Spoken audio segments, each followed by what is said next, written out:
I am telling you, my friend, the truth, that what God says has been proven right. Poverty can be eradicated totally, and believe me, it is the will of God. God says, there shall not be poor among you. That's His will. Hallelujah.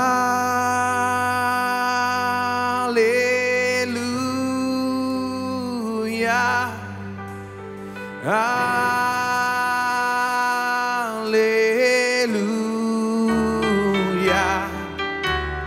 Hallelujah.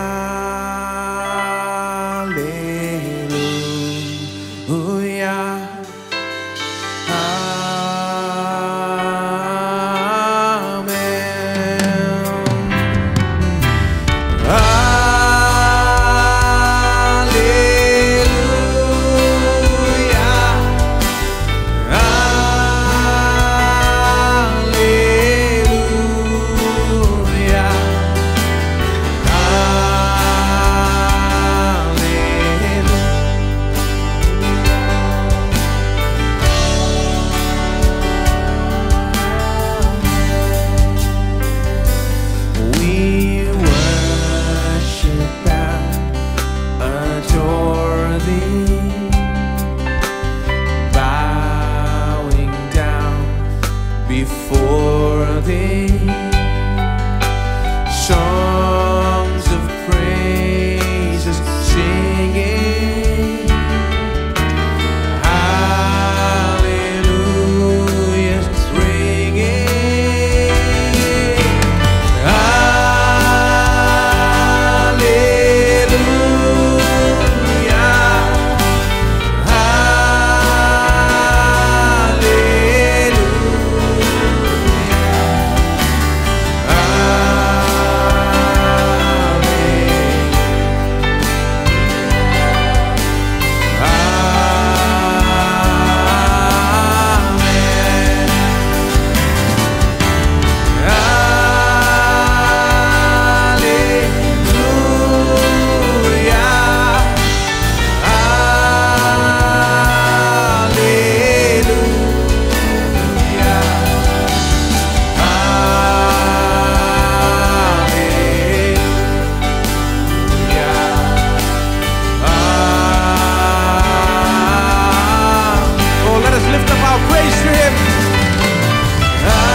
The Bible is about these weightier matters of it gives us the fundamental basis for our work. Now, Martin Luther is a very interesting character.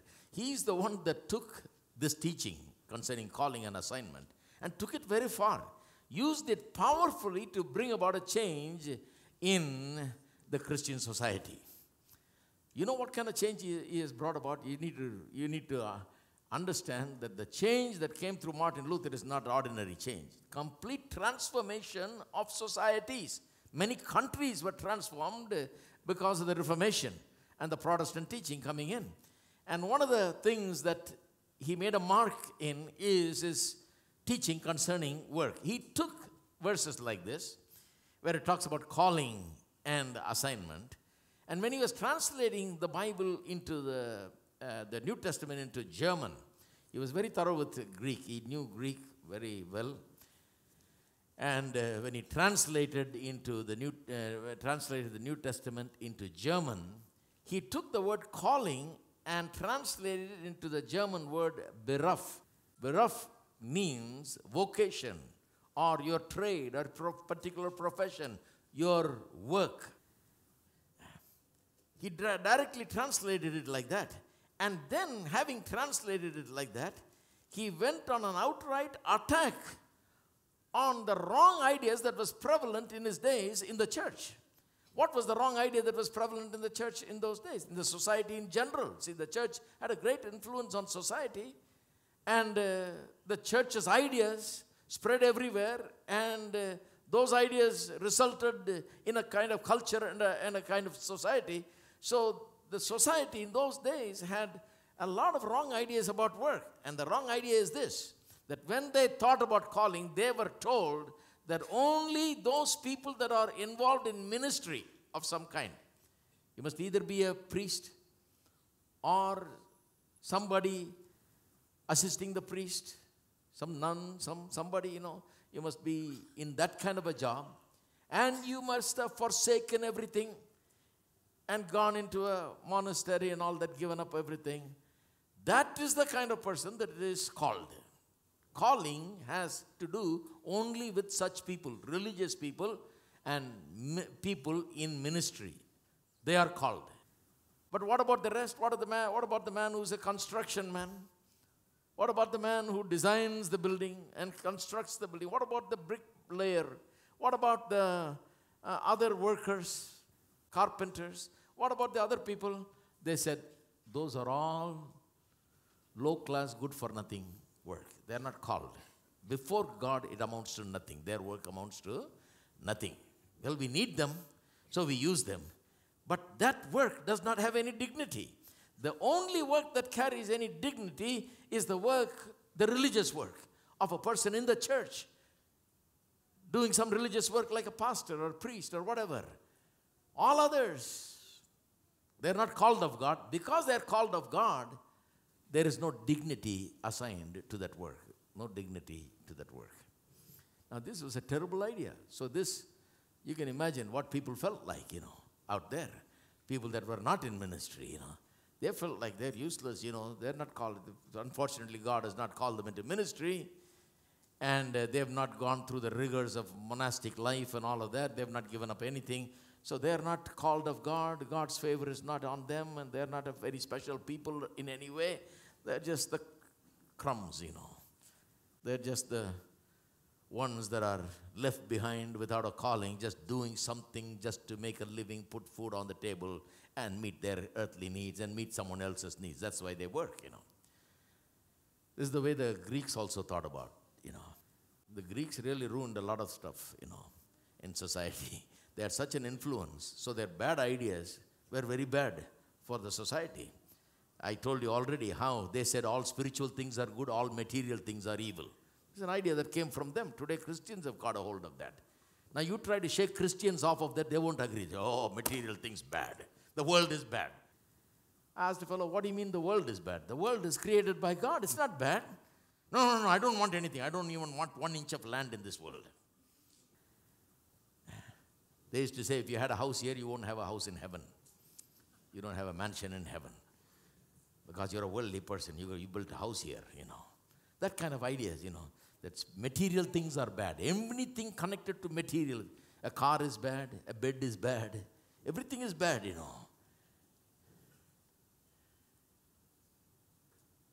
And I've had a lot of experiences with this kind of teaching, Material things are bad. And it sounds good, If you're not trained in the Bible, biblical thinking, then immediately say, yeah, that's right. That's material. My God, that's material. That must be from the devil, Now you try to tell the Hebrew person that material things are bad, spiritual things are good. He will object. He will say, no. My Bible says in Genesis chapter, he's read Genesis chapter 1. He says, God created the material world. And by the time he got through creating it, 7 times he called it good. Now, even if God calls it good 70 times, some people will not agree. Especially some Christians I know. God called it good again and again. What did he call good? He didn't say prayer is good, fasting is good. Go join some monastery, it's good. Give up everything, it's good. He He didn't say, if you don't, build a house, if you don't own anything in this world, that's good. These people say it. God made everything. He said he pointed man to all the fruit-bearing trees, thousands of kinds of fruits, on those trees. He says, all this I have made for food for you. He made everything for man. And he called it good. So no Jew will accept your idea that material things are bad. He knows that material things are good, created by God. It's good. Hello? You watch what people will say to this now.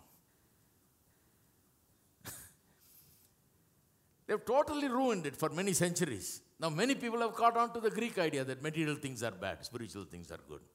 In the same way, about work, the Greeks have made class distinction. That is, they said manual labor is low class. It's bad. Nobody should desire to be there. Manual labor, we need manual labor, but it's low class. It's bad. Because you work with your hands. A carpenter works with his hands. A masonry worker works with his hands. Construction worker works with his hands. So that is low class work. He belongs to the lower class in society. The one who works with his mind, the intellectual work, the philosopher, the guy who sits on the table, on the chair, behind a table and comfortably sits and thinks through things and analyzes things and works like that. That guy is the privileged guy. He's the higher class. That idea is prevalent even today. It's prevalent even today. But you go into countries that are based on Protestant teaching, you'll find it totally different. That is one thing that shocked me when I went to study abroad. It shocked me to see that a guy who did the work that I thought in my society was low-class work was quite comfortable, living quite comfortably. I found a guy who is a bricklayer, and you go to his house, he's living in a 5-acre, 5-bedroom house. And his pickup truck is like a beat-down, dirty pickup truck, and he's dirty from head to toe. You wouldn't want to even go near him. But when he comes home and takes a shower and puts on different clothes and gets ready to go and eat, he's got a separate car standing there. Nice luxury car. He gets into it, and his wife has a nice car, and they drive and go and eat in the best restaurants and come back. He lives just like anybody else, any engineer or any highly educated person with a PhD or master's degree lives, This was shocking to me. They'll say, I'm a plumber. What a lot of money they make, They'll say, I'm an electrician, I'm a mechanic, If you're a mechanic, you get $35, $40 an hour, That's a mechanic. Just imagine the kind of money he's making, He's just a mechanic. We think he's just a mechanic, just a mechanic, Protestant teaching has brought what is called dignity of labor. The very idea of dignity of labor came because of teachings like this, where Martin Luther taught it's a call of God. Man is assigned by God. And through his work, you cannot say it's a low-class work. Try living without a plumber, Hello. Try living without a carpenter. Try living without an electrician, So, these people that think that's low-class work must rethink again, That's a wrong kind of thinking,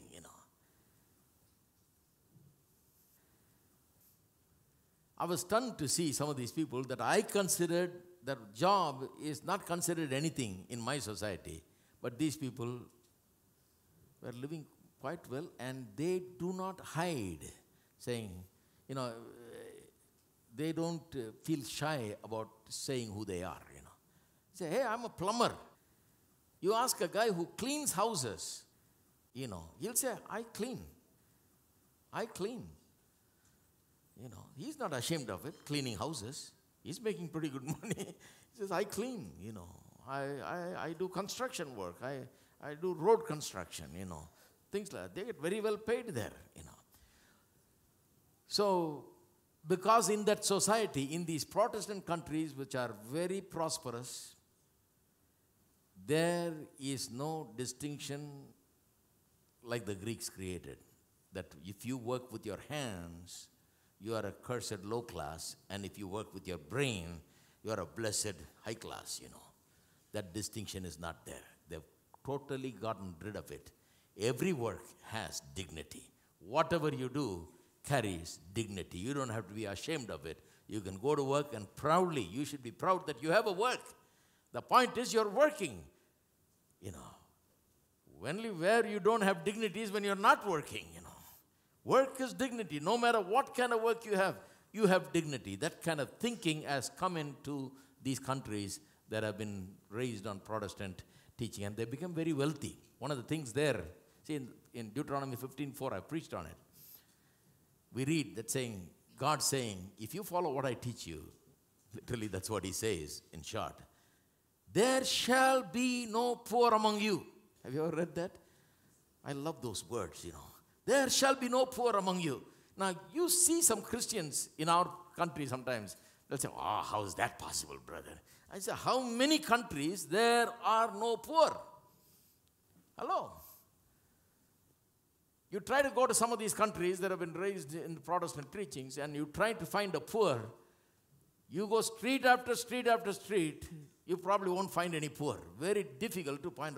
There shall be no poor among you is not a myth. It is a truth that has proven to be true all over the world, not just one or two countries, in many countries that follow the teaching.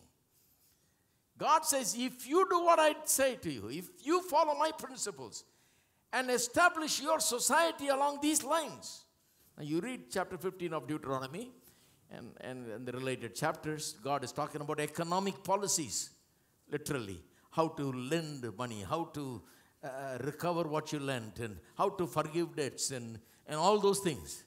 In that connection only says, God says, you do the way I tell you. There shall not be poor among you. And I tell you, there are countries where you will go. Now, if you said that a person has not eaten his dinner today because he doesn't have any money, that is like taking them to the moon and showing them. They are astonished at that, You mean the person didn't eat dinner because they didn't have money? It's startling to them. They cannot imagine anything like that. That a person has not eaten his dinner because he did not have any money.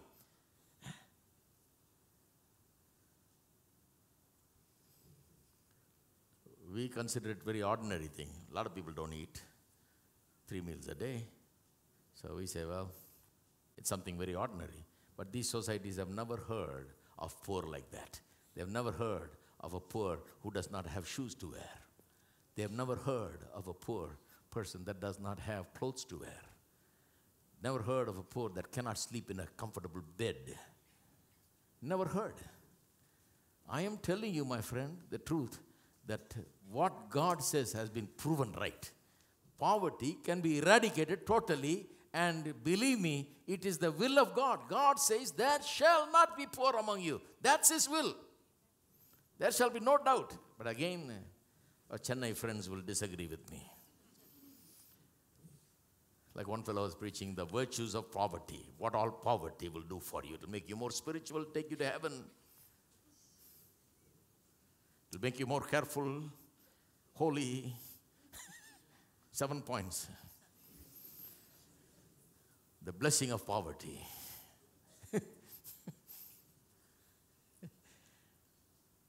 None of those points are in the Bible. God has not got a double mind. He's not schizophrenic. He's very clear. He says, there shall not be any poor among you. That's my will. Take it or leave it, That's God's will. That's the kind of society and the culture that God wants to create, even today. Now, so Luther got a hold of these things and began to teach these things and made a big change, He said to the people, look, this idea about only the priests and people in ministry are called is wrong, because we are all priests. He referred to 1 Peter chapter 2 verse 9, remember? You are a chosen generation, a royal priesthood, a holy nation, a peculiar people, called to show forth the praises of him who called you out of darkness into marvelous light. In that it says that you are a priesthood, royal priesthood. You are a royal priesthood. And he also referred to Revelation chapter 1 verse 5, I think in English, where it says that he washed us with his blood and has made us kings and priests. I preached on how we are made kings, you know. One fellow said, oh, what kind of preaching is this? We are kings? Doesn't look like everybody is a king. Particularly himself, he's saying, I don't look like a king. I said, you won't look like a king until you think like a king. Until you believe that you are a king in and through Jesus Christ, you know. According to the Bible, everybody is a king. We have been all made kings and priests. You are a king. That's the Bible, my friend. Read Revelation 1:5. You are a king. Before God, God looks at you as a king. Now, I know some Christians say, I'm nothing but dust and worm and no good, rotten, you know, whatever, you know. But God says, I see you only one way, as king. I did not let my son die on the cross and shed his blood to make a worthless worm and dust. I let my son die so that he can take people that are sinners and down and out and raise them up as kings and priests. That's what that verse is saying, literally. So Martin Luther got a hold of this. He said, everybody is a priest. Today in the New Testament, the new covenant is a better covenant with better promises, better status given to every believer. It's not in the Old Testament, only few people were priests. Only one particular tribe was a priestly tribe. Only they could become priests, and they had special clothing and this and that and so on. They were called by God to priest. But this is New Testament, where every single person is a priest. This is a better covenant with better promises, with better status for every person. We are all priests. And this shook the whole church, you know. Just imagine. In the situation where they have taught people that priests are the special ones called by God. This man came saying, everybody is a priest, I'll show you, the Bible tells you. And he went to the New Testament, through the New Testament, showed them. He also argued that every Christian is equally called to their work. That is, as far as the calling is concerned, everybody's got calling. It's not that some are called, some are not called. That's a wrong idea, he said. Everyone is called. We are equal in calling. We are all called. There is no one that is not called. We are all called, he says. Now, it's very interesting how he brings that into his preaching. Some examples of it is available. Go to Psalm 147 and verse 13. He's preaching on Psalm 147, verse 13. He's a very interesting preacher, Martin Luther, fiery preacher. Verse 13 says, for he has strengthened the bars of your gates. He has blessed your children within you. What is he talking about? Which gates? Talking about Jerusalem, the people of God. Verse 12 says that, praise the Lord, O Jerusalem, praise your God, O Zion, for he has strengthened the bars of your gates. He has blessed your children within you. So what he's saying is, after he reads this, he gives an exposition on that. And he says, look, God strengthens the bars of your gates. How does he strengthen the bars of your gate? Does it mean that God is going to put a compound wall, build a wall and put a gate there and make sure that it's locked and put a watchman there or something? No, that's not what he's talking about. He's talking about how he provides safety and security for his people, for his city. God strengthens the gates. How does he strengthen? Not just by a physical gate that is placed there, but to strengthen the gate, he strengthens the whole system. Look how he thinks. He says he establishes rulers in the city. He establishes laws, the government and ordinances, good order and wise rulers.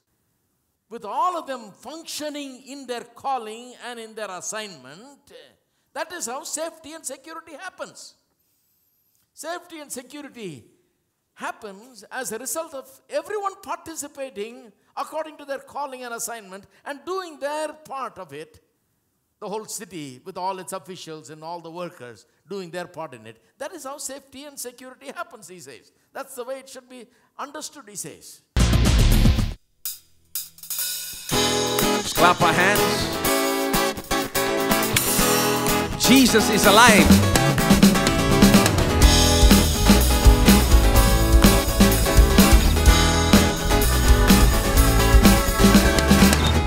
I know He's rescued my soul. His blood has covered my sin. I believe. I believe. My shame is taken away. My pain is healed in His name. I believe. I believe. I'll raise the banner. Oh, my Lord has come to the grave. My Redeemer lives. My Redeemer lives. My Redeemer lives. My Redeemer lives. Everybody with their hands. With all your strength. I know He's rescued my soul. His blood has covered my sin. I believe. I believe. My shame is taken away. Has He done it for you? My pain is healed in His name. I believe. I believe. I'll raise a banner. Oh, my Lord has conquered the grave. My Redeemer lives. My Redeemer lives. My Redeemer lives. My Redeemer. My Redeemer. My Redeemer lives. My Redeemer lives. My Redeemer. My Redeemer lives. You lift my burden. I'll rise with you. I'm dancing on this mountain top to see your kingdom come.